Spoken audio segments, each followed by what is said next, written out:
Hello दोस्तों, रोज़गार में आपका स्वागत है। मैं हूं रिजवान और जैसा कि हम लगातार आपको पूरी इन्फॉर्मेशन देते जा रहे हैं कि सऊदी अरब कब से फ़्लाइट चालू करेगा और किस तरह की अफवाहें फैल रही थी सऊदी अरब के बारे में कि अभी से फ़्लाइट चालू होने वाली है या 1 साल बाद चालू होंगी या 2 साल बाद चालू होंगी या 15 तारीख से चालू होंगी। हमने आपको बताया था कि 15 तारीख के बाद में 15 सितंबर के बाद में कुछ गुड न्यूज़ आने वाली है और 15 सितंबर को ही सऊदी अरब ने यह ऐलान कर दिया था कि जितने भी वैलिड वीज़ा वाले हैं, जिनका वीज़ा एक्सपायर नहीं हुआ है, इकामा एक्सपायर नहीं हुआ है, तो वो लोग आ सकते हैं सऊदी। और आपने भी ये न्यूज़ देखी होगी और मैंने अपना वीडियो बनाया था, लिंक दे दूंगा नीचे डिस्क्रिप्शन पे, आप पूरा वीडियो देखिएगा कि उसमें मैंने आपको बताया था पहले कि 15 तारीख से हो सकता है कि फ़्लाइट्स या कुछ गुड न्यूज़ आ जाए सऊदी अरब की तरफ से। गुड न्यूज़ तो आई, लेकिन एक बैड न्यूज़ भी आ गई सामने और इस बैड न्यूज़ को लेकर बहुत ज़्यादा लोग कंफ्यूज हो रहे हैं और मुझे मैसेज कर रहे हैं, कॉल कर रहे हैं। कई लोगों ने तो मुझे ही गलत साबित कर दिया। मैंने उनको बताया कि सऊदी अरब के लिए बैन हो गई हैं फ़्लाइट्स, तो उनको लग रहा है कि केवल 3 कंट्रीज़ के लिए, जो इंडिया है और ब्राज़ील है, अर्जेंटीना है, क्योंकि यहाँ पे कोरोना वायरस के केसेस बहुत ज़्यादा बढ़ रहे हैं। इवन इंडिया तो अब दूसरे नंबर पे आ चुका है। इंडिया में टोटल 56 लाख से ज़्यादा केसेस हो गए हैं, तो आप समझ सकते हैं, और 90,000 से ज़्यादा डेथ हो गई है। तो इसलिए इंडिया को बैन कर दिया गया है, ब्राज़ील और अर्जेंटीना को। अब सऊदी अरब में आखिरकार जो 14 दिन वाला सिस्टम है, ये जो कंफ्यूज कर रहा है लोगों को, तो ये क्या चीज़ है, हम इस पे बात करेंगे। मैं आपको द हिंदू की रिपोर्ट दिखाता हूँ। द हिंदू में और इंडियन एक्सप्रेस में, इकोनॉमिक टाइम्स में और गल्फ़ न्यूज़ में, खलीज टाइम्स में बहुत सारी रिपोर्ट्स छपी हैं, लेकिन कुछ ऐसी रिपोर्ट्स हैं जो लोगों को कन्फ्यूज़ कर रही हैं। अब मैं आपको द हिंदू की रिपोर्ट पढ़ के दिखाता हूँ। इस पे लिखा हुआ है, देखिए, कि Saudi Arabia on Wednesday banned all flights from and to India for 14 days. अब इससे मतलब क्या निकल के आता है कि सऊदी अरेबिया ने वेंसडे में सभी फ्लाइट बैन कर दी हैं सऊदी अरेबिया ने, इंडिया से आने के लिए और इंडिया से जाने के लिए। मीन्स कि सऊदी अरब से इंडिया आएगी भी नहीं कोई फ़्लाइट और ना ही इंडिया से सऊदी अरब जाएगी कोई फ़्लाइट। और आगे लिखा है फॉर 14 डेज़, मीन्स कि 14 दिन के लिए। तो अब 14 दिन वाली बात को हम क्लियर कर देते हैं। गाका की रिपोर्ट में general aviation of civil authority, जो सऊदी की तरफ से ऐलान हुआ है कि अगर आप इन 3 कंट्रीज़ में, इंडिया, ब्राज़ील एंड अर्जेंटीना में 14 दिन से ज़्यादा रुक चुके हैं तो आप सऊदी अरब नहीं जा सकते। ये क्लियर रिपोर्ट है और ये बहुत ही बैड न्यूज़ है उन सभी लोगों के लिए जो वैलिड वीज़ा पे या इकामा जिनका वैलिड था और जिनका एक्सटेंड हुआ था, जिनका रिन्यू हुआ था वीज़ा, वो बहुत ज़्यादा हैप्पी थे कि अब शायद उन लोगों को मौका मिल रहा है। लेकिन इस टाइम पे कोई भी गवर्नमेंट अप्रूवल नहीं दे रही एयरलाइंस को। अगर आप एयरलाइंस में टिकट कराने जाएंगे तो आपको वहाँ से ये खबर मिलेगी कि वहाँ पे अप्रूवल नहीं है, तो इसलिए अब आप जा भी नहीं सकते हैं। तो ये बहुत ही बुरी न्यूज़ है, बहुत ही बुरी खबर है उन सभी लोगों के लिए जो इंतज़ार कर रहे थे सऊदी अरब जाने के लिए। और एक बात और बता दूं कि 14 दिन के लिए का मतलब ये है कि आप 14 दिन जहाँ पे अर्जेंटीना में, ब्राज़ील में अगर रुके हैं तो आप सऊदी अरब नहीं जा सकते हैं। तो अब आप समझ सकते हैं कि 14 दिन से ज़्यादा क्या, जो इंडिया में बना हुआ है तो वो तो सालों से बना हुआ है, उसके लिए 14 दिन या 20 दिन से क्या मतलब है।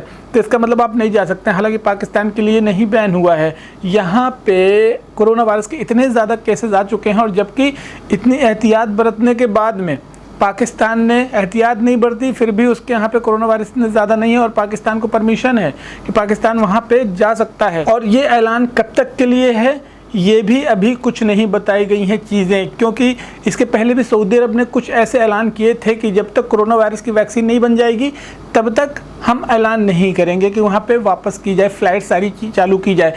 15 सितंबर को जो फ़्लाइट चालू की गई थी उस पर ये और न्यूज़ आई थी कि 1 जनवरी को फ़्लाइट्स स्टार्ट हो जाएंगी, पूरी लैंड स्टार्ट कर दिए जाएंगे, एयर स्टार्ट कर दिए जाएंगे और सी पोर्ट स्टार्ट कर दिए जाएंगे। और मैंने फिर से उसमें ये वीडियो में बताई थी बात कि ये अभी कंफर्मेशन फाइनल नहीं है, क्योंकि सऊदी अरब ने जो ऐलान किए, इसके पहले भी बहुत सारे ऐलान किए थे, लेकिन वो ऐलान रिवर्स हो जाते हैं। आज ऐलान होता है, कल चेंज हो जाता है। तो जो 1 तारीख को, 1 जनवरी 2021 से फ़्लाइट्स खुलने वाली थी, उनके लिए भी मैंने बताया था कि अभी कोई भी इस तरह के कंफर्मेशन नहीं है। उस पर भी सऊदी अरब 1 महीने पहले ऐलान करेगा कि आखिरकार वो फ़्लाइट खुल रही है कि नहीं। मैं आपको बता दूँ, इसी के साथ में उम्रा भी सऊदी अरब ने ओपन कर दिया है। उम्रा ओपन कैसे किया है कि first phase, second phase, third phase इस तरह से स्टार्ट करेगा, लेकिन उस पे सबसे पहले जो सऊदी के लोग ही होंगे। उनमें फर्स्ट फेज़ में 6000 लोग जाएंगे, फिर उसके बाद वो बढ़ाएंगे और उसके बाद जो बाहर के लोग हैं उनको उम्रा करने का मौका मिलेगा 1 नवंबर से। अब 1 नवंबर से जो बाहरी लोग होंगे वो कैसे जा पाएंगे, ये भी अभी सवाल खड़ा होता है यहाँ पे। क्योंकि सऊदी अरब ने ऐसी कोई प्लानिंग नहीं की है कि 1 नवंबर से वो फ़्लाइट्स चालू कर देंगे। तो बाहर वाले किस किस कंट्रीज़ के होंगे जो वहाँ पे एंट्री ले सकेंगे, जो वहाँ पे पार्टिसिपेट कर सकेंगे, वो भी ऐलान किया जाएगा, वो लिस्ट निकाली जाएगी। हो सकता है कि उसमें इंडिया ना हो, क्योंकि इंडिया को जिस तरह से कोविड के केसेस बढ़ रहे हैं, हो सकता है अमेरिका को भी बीट कर दे। केवल अमेरिका ही है एक कंट्री जिससे नीचे है इंडिया, मीन्स कि इंडिया 2nd नंबर पे आ रहा है। वर्ल्ड के जो टोटल कंट्रीज़ हैं 215 कंट्रीज़ के आपको वर्ल्डोमीटर में लिस्ट मिल जाएगी, उस पर इंडिया दूसरे नंबर पे है। और अगर आप बात करें इंडिया या ब्राज़ील और या अमेरिका की, तो अमेरिका और ब्राज़ील की टोटल पॉपुलेशन को मिला दिया जाए तो भी इंडिया से हाफ पॉपुलेशन नहीं होगी। मतलब 33 करोड़ की पॉपुलेशन आप देख सकते हैं, ये केवल कहाँ की है, अमेरिका की। 22 करोड़ की पॉपुलेशन है ब्राज़ील की, मीन्स टोटल 55 करोड़ की पॉपुलेशन हो गई। इंडिया की कितनी पॉपुलेशन है, 137 करोड़। अब आप समझ सकते हैं कि ये 50% से भी नीचे हैं। अगर टोटल संक्रमित हो जाएंगे यूएस के और ब्राज़ील के, तो भी इंडिया के 50% से नीचे संक्रमित रहेंगे। तो आप देख सकते हैं कि इस वीडियो में ये क्लैरिफिकेशन ज़रूरी थी कि 14 दिन वाला सिस्टम जो है, ये आपको पता होना चाहिए कि 14 दिन के लिए बैन है सिर्फ, या 14 दिन अगर आप इन कंट्रीज़ में रह गए हैं तो आप नहीं जा सकते हैं। तो आगे किस तारीख को खुलेगा, ये अभी एविएशन की तरफ से कोई अनाउंसमेंट नहीं हुआ है, ना सऊदी की तरफ से कोई अनाउंसमेंट हुआ है। हालांकि ये सिर्फ और सिर्फ इसलिए हो रहा है, कोरोना वायरस के केसेस बढ़ते चले जा रहे हैं और जिन कंट्रीज़ में कोरोना वायरस के केसेस बढ़ रहे हैं वहाँ पे ये बैन हो रहा है। दुबई की तरफ से भी 24 घंटे के लिए एयर इंडिया को बैन कर दिया गया था, क्योंकि उसमें 2 कोरोना वायरस के केसेस पाए गए थे। और ये सिर्फ और सिर्फ कहीं ना कहीं दुबई का और सऊदी का कहना है कि लापरवाही की वजह से हो रहा है। तो कहने का मतलब ये है कि उन लोगों के लिए बहुत ही ज़्यादा परेशानी हो सकती है। जो लोग इंडिया से जाने का वेट कर रहे थे सऊदी अरब नौकरी के लिए, और 30 सितंबर को उनका वीज़ा भी एक्सपायर हो रहा था, इकामा भी एक्सपायर हो रहा था, तो अब शायद वो नहीं जा पाएंगे। अब देखते हैं इंडिया की गवर्नमेंट क्या करती है इस सब चीज़ों को लेकर, क्योंकि 31 तारीख से 30 तारीख के बाद से इंडिया की भी फ़्लाइट इंटरनेशनल चालू होने वाली हैं। तो इंटरनेशनल फ़्लाइट्स तो चालू हो जाएंगी, लेकिन किस किस कंट्रीज़ के लिए चालू होंगी ये भी देखने की बात होगी आगे। इसलिए कि अभी इंडिया ने भी ये डिसीजन नहीं लिया है कि इंटरनेशनल फ़्लाइट्स जो है कितनी कंट्रीज़ के लिए चालू होंगी, केवल चालू होंगी।